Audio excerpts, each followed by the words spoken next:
Part 1. The Marble Saint. A white marble angel stands in the center of our quiet town. It represents my perfect older sister, Elena. The entire town worships her memory. They call her a brave saint. They leave beautiful white flowers at her stone feet every single morning. They do not know the dark, terrible truth. My wealthy parents built this massive statue 10 years ago. They wanted to honor their beautiful daughter. The official story says Elena jumped into a dangerous river. She bravely sacrificed her own life to save a drowning 80-year-old boy named Toby. The world wept for her tragic, heroic death. I visit the marble angel late at night. I do not bring beautiful white flowers. I bring a large bucket of thick, dark red paint. I throw the bright paint directly onto the angel's perfect, smiling face. The red liquid drips down the white stone like fresh, warm blood. The heavy paint covers her fake, innocent smile. I feel a sudden, sharp pain in my back. A heavy wooden stick strikes my shoulders. I fall hard onto the cold grass of the graveyard. The chief security guard stands over me. He works directly for my wealthy, powerful parents.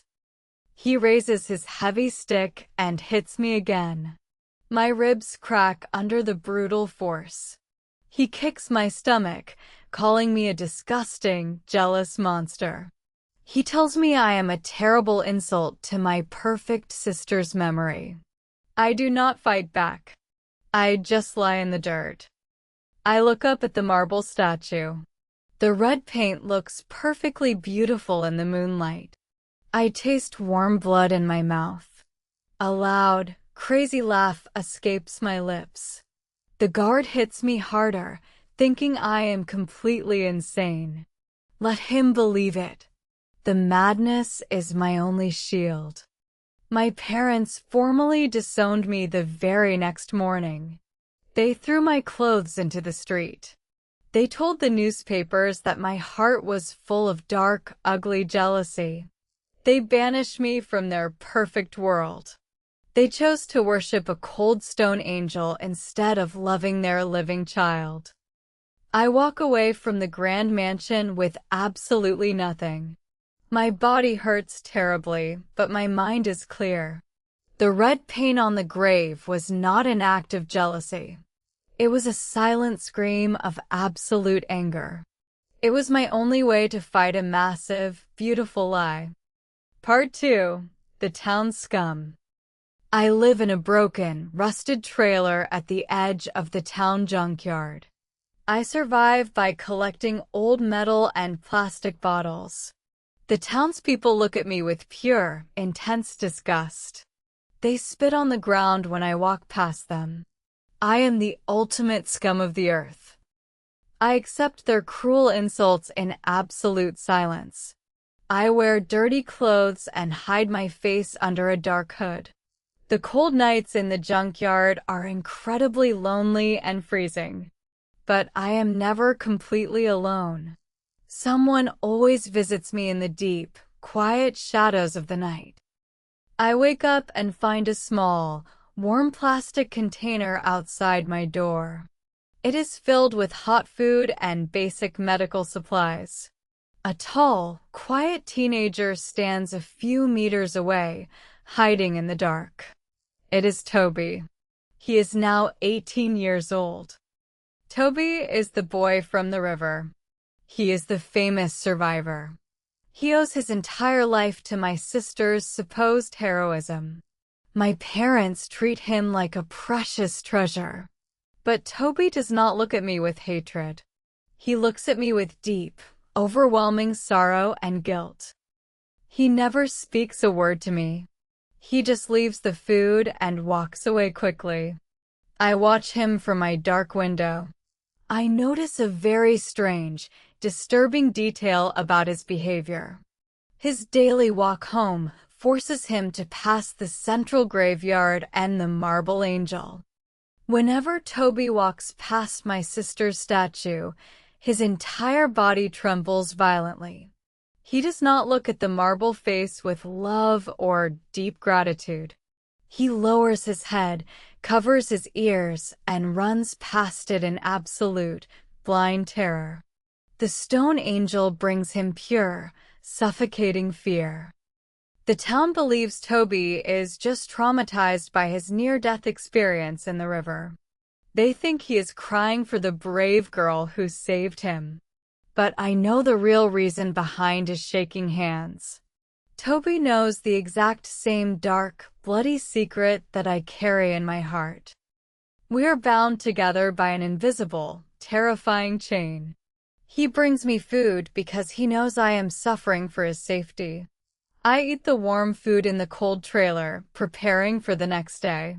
The beautiful illusion of my sister is slowly beginning to crack. Part 3.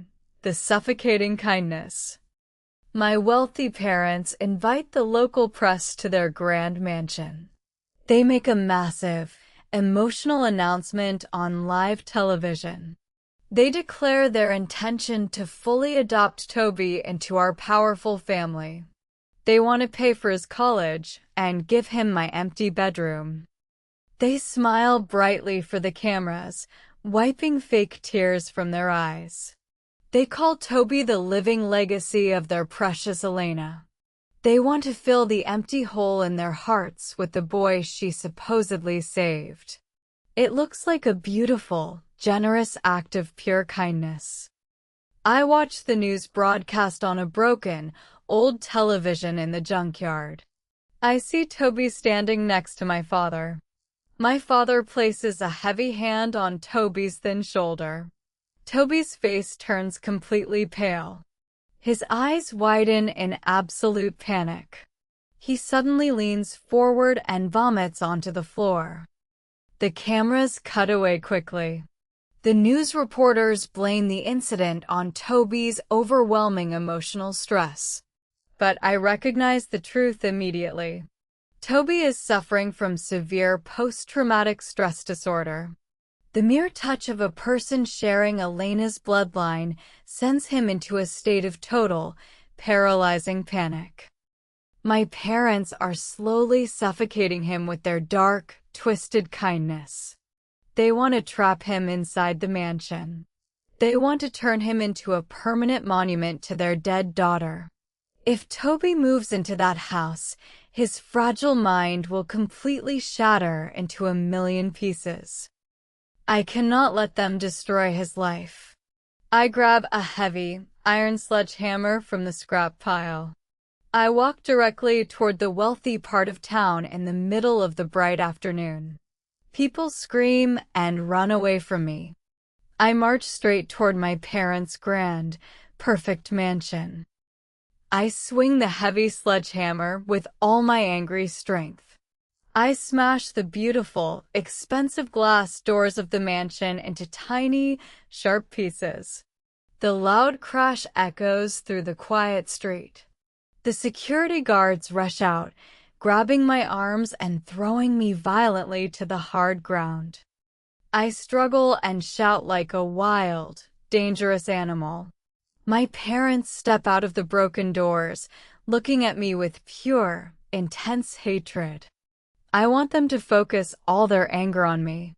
I am making myself the ultimate villain. I will do anything to stop this adoption. Part 4. The Hidden Medical Report.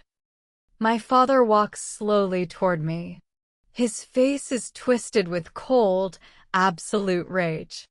He reaches inside his expensive coat and pulls out a black, heavy handgun.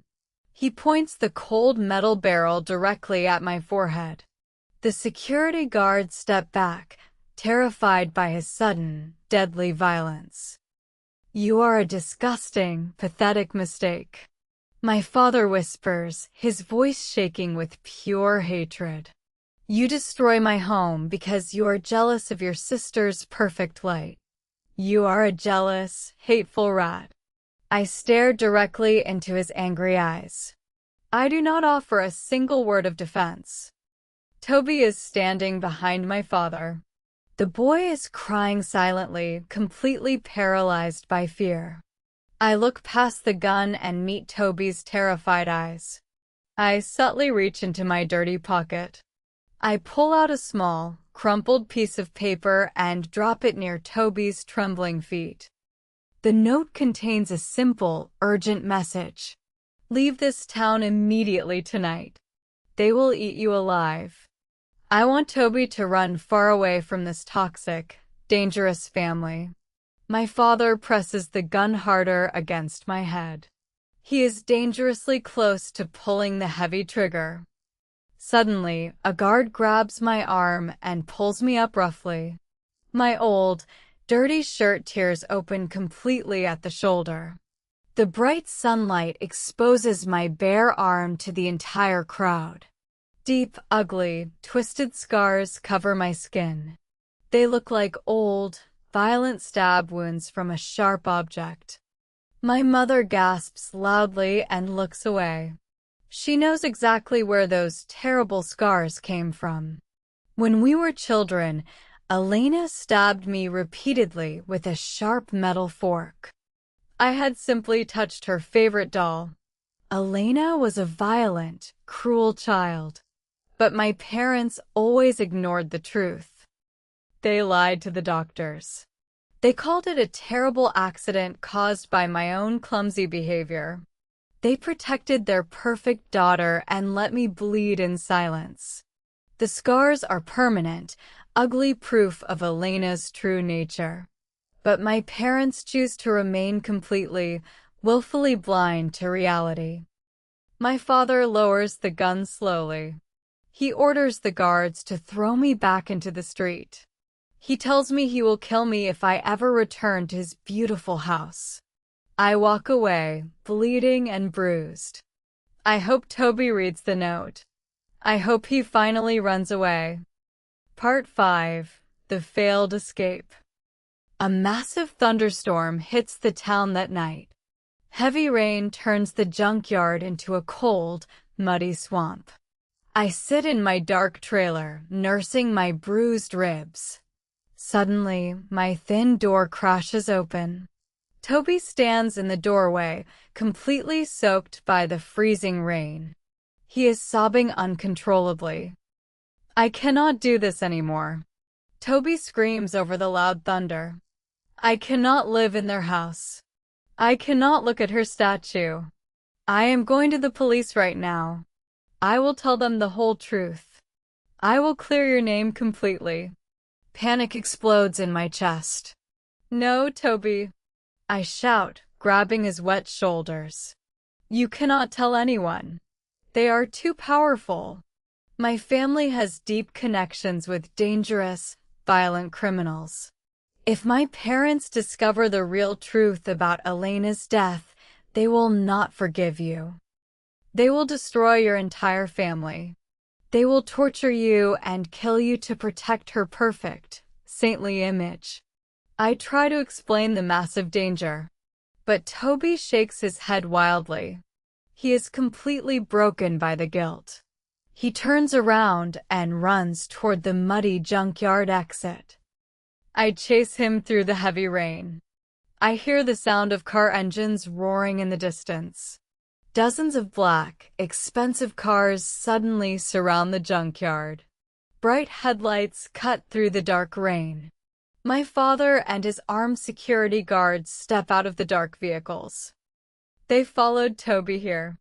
They think I am trying to hurt their precious, adopted son.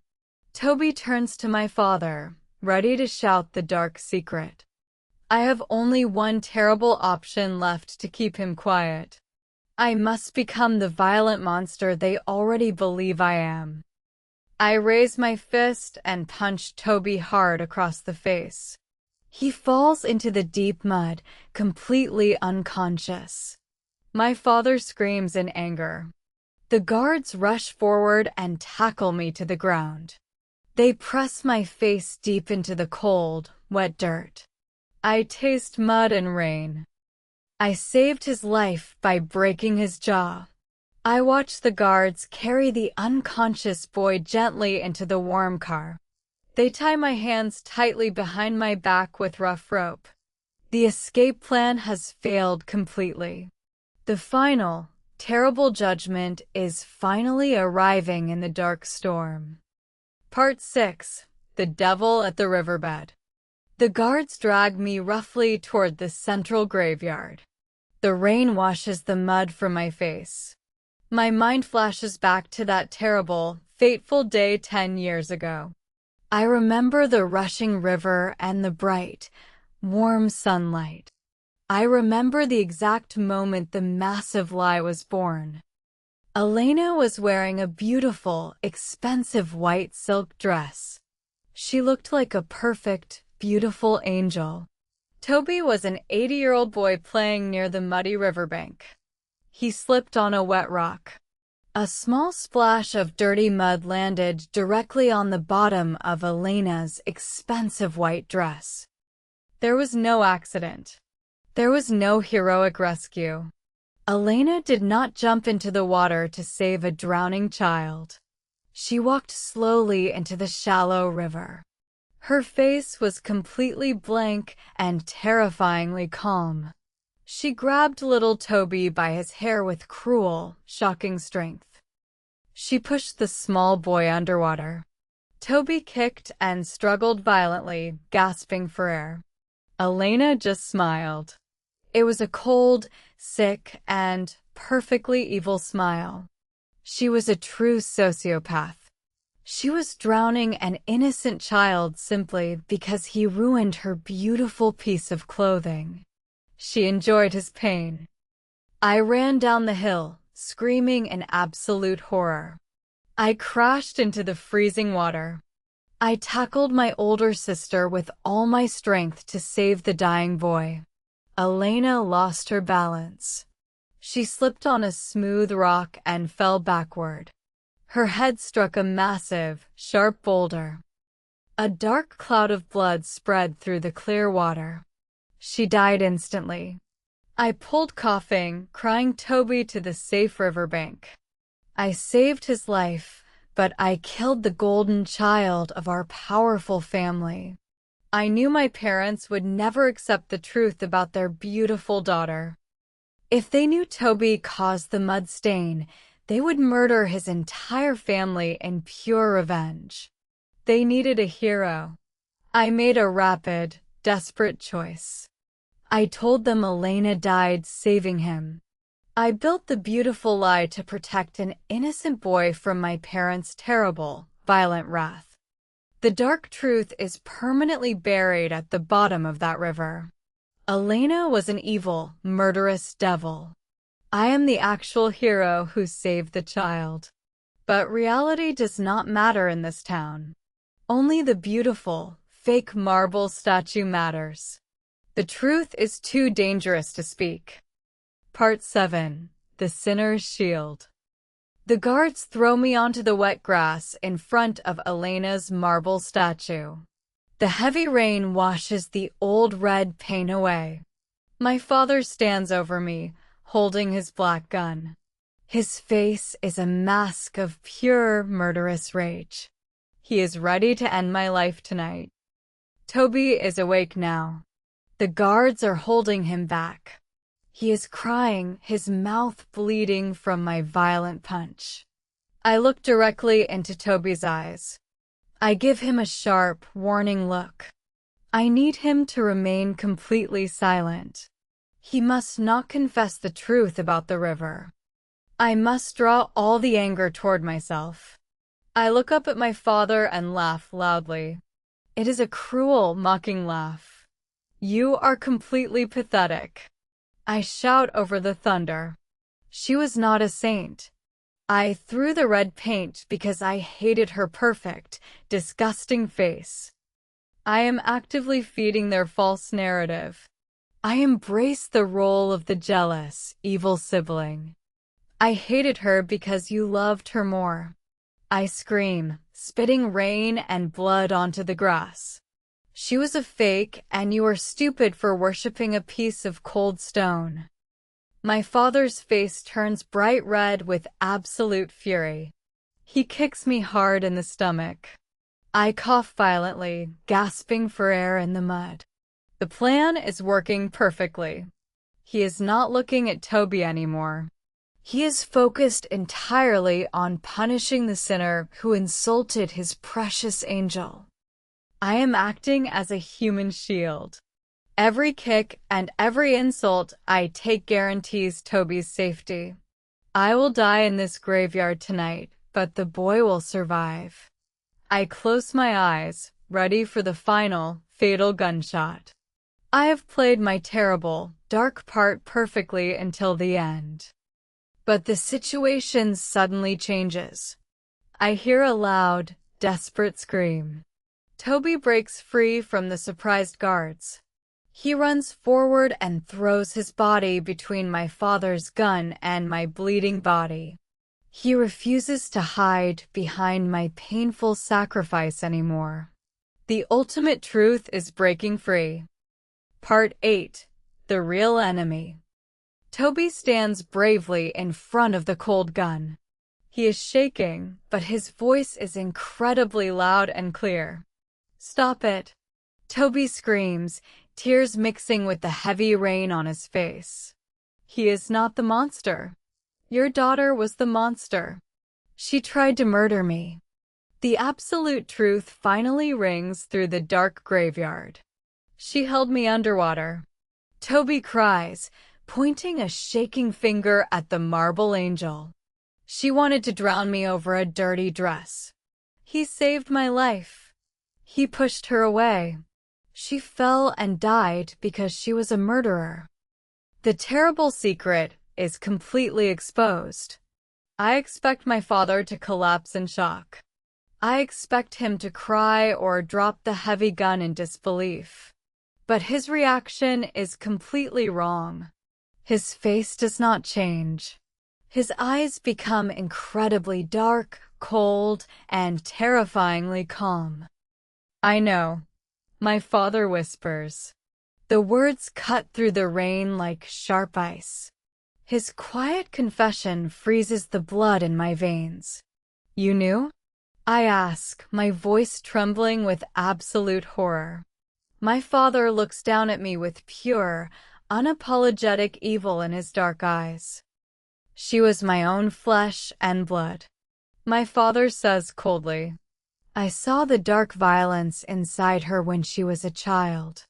I saw her stab you with a fork. I knew exactly what she was. But she was strong, powerful, and ruthless. She was exactly like me. The horrifying reality shatters my mind completely. My father is a cruel, violent dictator. He admired Elena's psychopathic nature. He covered up her terrible crimes because he loved her evil heart. He never believed the fake rescue story. He always knew she was trying to kill the boy. So why did you want to adopt him? I whisper, feeling sick to my stomach. My father smiles a chilling, demonic smile. I wanted to bring him into my house to punish him. He admits smoothly. I wanted to slowly torture him every single day to avenge my daughter's death. He wanted to destroy Toby slowly behind locked doors. He is the true, ultimate enemy. He raises the gun again, pointing it directly at Toby's head. The truth is out. My father says calmly.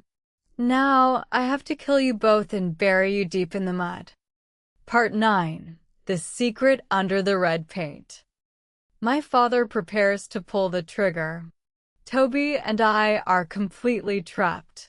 Suddenly, a quiet voice speaks from the dark shadows behind the marble statue. Drop the weapon, Richard. The voice is soft, steady, and incredibly familiar. My mother steps slowly into the cold rain. She is supposed to be a weak, grieving woman. She always stayed hidden in the mansion, crying for her lost angel. But tonight, she looks completely different. She holds a heavy, silver revolver in her shaking hands. She points the gun directly at my father's wide chest. What are you doing? My father demands, looking confused and angry. My mother ignores him. She walks slowly toward the beautiful marble statue of Elena. She reaches inside her long, black coat. She pulls out a large, heavy glass bottle filled with thick, dark red liquid. It is red paint. My mother opens the bottle and throws the paint violently onto the statue's perfect face. The red color splashes everywhere. My father gasps in pure, absolute shock. I stare at her, my mind unable to process the incredible scene. I saw everything that day at the river.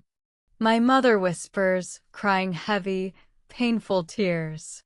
I stood on the hill. I watched my own daughter try to murder an innocent child. I watched you save him. I saw the absolute evil in her eyes before she fell. The super twist destroys my entire understanding of the past. My mother knew the truth too. She was terrified of my violent father, so she remained completely silent. But she was deeply disgusted by the monster she gave birth to. She hated the beautiful, fake statue more than anyone. For 10 years, you thought I was crazy. I whisper, looking at the red paint. My mother shakes her head slowly. Who do you think unlocked the security gates for you every night? She asks softly. Who do you think bought the red paint and left it near your trailer? My mother was my secret partner.